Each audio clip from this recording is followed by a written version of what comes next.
Hi, I'm Amy Fallis. I started yoga when I was in college, which was about 15 years ago.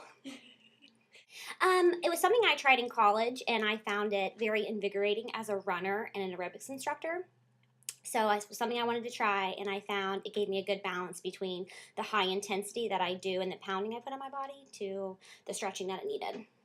My favorite yoga pose is pigeon because for myself personally and for all the students I've taught, I find that provides the most release in the hip area. And for many women, whether you drive, you sit, you run, you bike, that tends to be where most females hold a lot of their stress and tension. And it also is also true for males. They tend to hold their stress and tension in the front of their hip flexors, and that's a great release pose.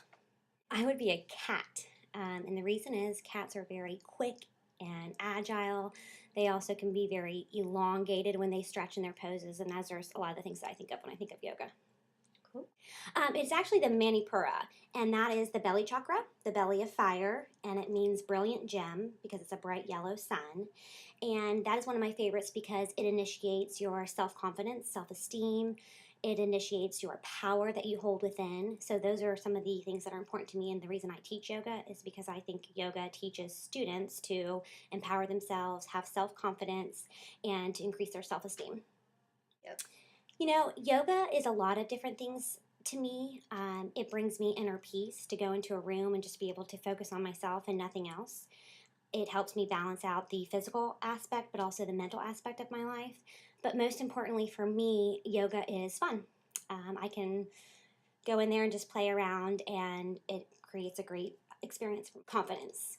Confidence that they maybe tried a new pose they've never tried before, or they have mastered a pose that they've been working on for a long time. But I hope to instill in my students that if you try something over and over again, you'll eventually be able to do it the way that you want to do it, because there is no perfect pose, but it'll give you the confidence to try. If you've come to my class, or if you do come to my class, I believe everyone has an inner gymnast, and I like to try a lot of things that are sometimes gymnastic based that most people would be afraid to try on their own.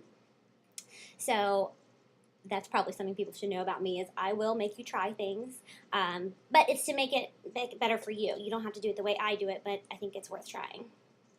I teach yoga to show others that they can do things, that they can try things that they've never tried before, or they'd be afraid to try if they were maybe on their own. Um, but I love to watch people excel over their path of yoga, so that's why I teach. Definitely just to try. Try the class. I mean, it's going to be, all yoga classes are hard when you first start them because you don't know anything yet. It's a learning experience. And I think if you treat yoga just like you would treat a new class you go to in school or a new job or anything that requires some time, you will find that yoga is very exciting. It's a lot of fun, but at first you do really have to kind of try some new poses and put yourself in maybe some uncomfortable places that you haven't been to really get the benefits of the class.